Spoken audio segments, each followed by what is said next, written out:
John Zogby on the line right now from Zogby Analytics. Good morning, John. Hey, good morning, Bill. Crazy times. Although a lot, I'm going to tell you, if you look at what this president has accomplished this week, there is a lot being done right now. He is. He's come right out of the chute and essentially making good on a number of promises that he made and indicated that he would make good on early, if not the very first day of his administration. So, for better or for worse, depending on your point of view, he's acted on the environment, on regulations, on immigration, notably the wall, but also a ban on Muslims and so on. And so it's been kind of breathtaking, the active 5 days he's had in office so far. Is it a ban on Muslims, or is it a ban on countries that are known to be terrorist countries that are involved in terrorism?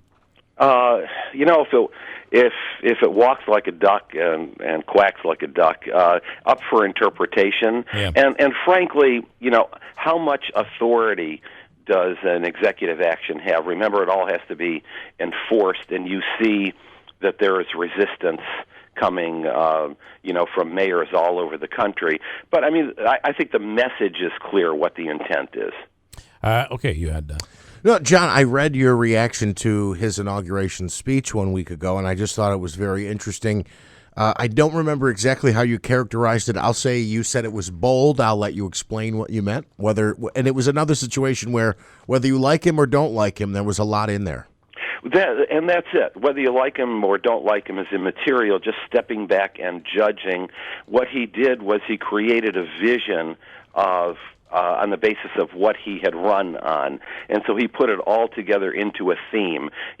We have been accustomed by the leading presidents to hear about new deals and new frontiers and new federalisms and so on. And, this was America first, and he provided a logic for it. And essentially what he did was he rallied his base. But he did so perhaps in let's say a calmer sort of way than he did throughout his campaign. So I said essentially, whether you like him or not, we're going to be talking about this inaugural address and this president for ages. This is really a turning point. And so in that sense, it has to be regarded as one of the greater inaugural addresses. It was very different. And I read what you had said about that. It's one that is going to be thought of and remembered by all means, right? Yeah, absolutely, because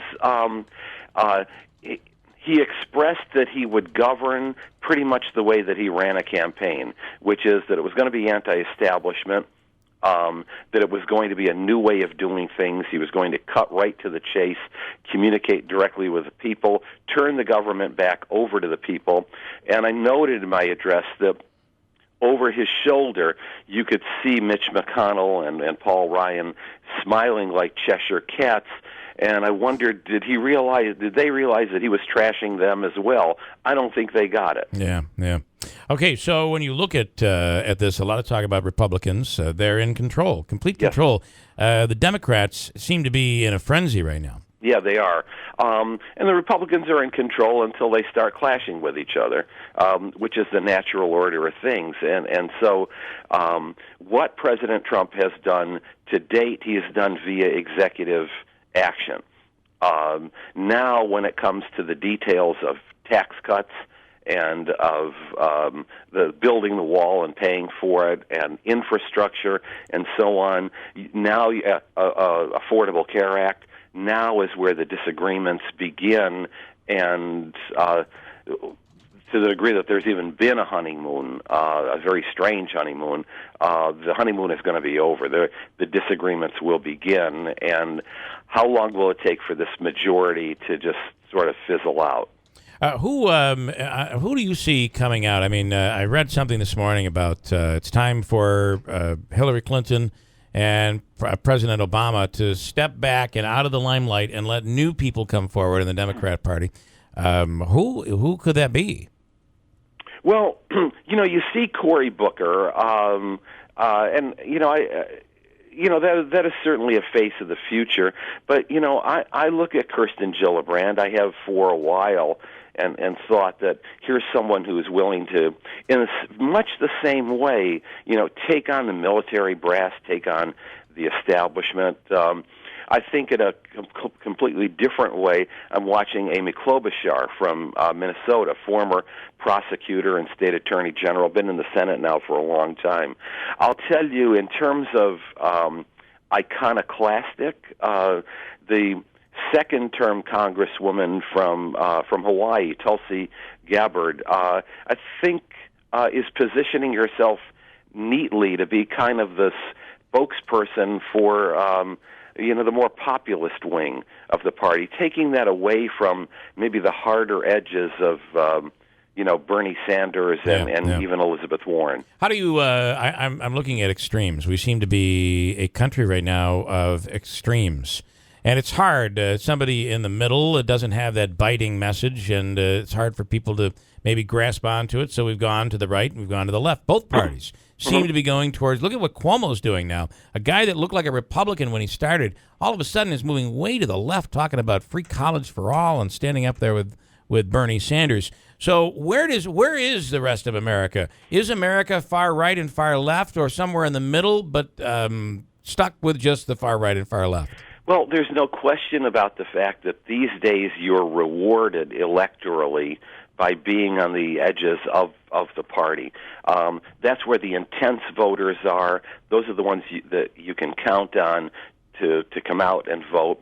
We saw even here locally that an outstanding fellow that I supported who was running in the middle, Martin Babinec, had to cede that seat, to either someone on the right or someone on the left, in this instance, somebody on the right. But bottom line is that there is a silent majority out there, but they don't tweet. And the silent majority doesn't do Facebook, and the silent majority doesn't attend rallies. And so right now we're in that we're in that position where the loudest voices are going to determine things for a while. A lot of times those people are the people that are like, I'm just closing it out. I can't stand it anymore. I can't pay attention anymore. Amen. Yeah, and by the way, many of them didn't vote because they were just so disgusted. You also did some research on small communities, the Zogby Analytics Small Communities Institute. I found this to be really interesting because it's getting harder and harder for these smaller communities, and certainly with mandates by the governor in this latest budget, he's really pushing it down to the county executives to say, get out there, and it's time to start dissolving these small communities and merging. Not an easy thing to pull off, but it's becoming harder and harder for small communities. Well, yeah, because it's the same governor who legitimately imposed a 2% cap on property taxes. So not enough money coming from the states, not enough money coming from property tax base. There's only so much you can do with fees. How are you going to pay for all this? But also, local governments too often are debating with tools that are 100 years old. If I get in my house, in my car right now, and I drive to the city of Little Falls from New Hartford, I've passed 6 school districts and 7 police departments. Well, how ridiculous is that? Yeah. And I'll tell you this, it increases your chances of getting a ticket. Well, Bill would know. And I've seen it done, actually, to tell you the truth. It is. So where do we go? I mean, it's so difficult, though, because you have people that are ingrained into the public jobs there. You have, people who've been elected. How do you say to the mayor of one town and the mayor of a village, all right, one of you is going to have to go. You've both been elected, but you're going to merge, and one of you is going to go. Millennials don't even get that. Yeah. I mean, here are younger people who electronically have social networks all over the world. Their kids are not going to neighborhood schools. One partner is traveling 30 miles west to go to work, and the other is traveling 60 miles east to go to work. They don't understand these 19th century boundaries anymore. Yeah. And so my message to county executives and legislators, honestly, don't talk to us about it. Get to talk to young people about it. They're the ones who are going to be paying. Yeah. So people should be planning. I mean, really looking to the future and how do we make all this work? If we're struggling today, what's going to be like in 10 or 15 years?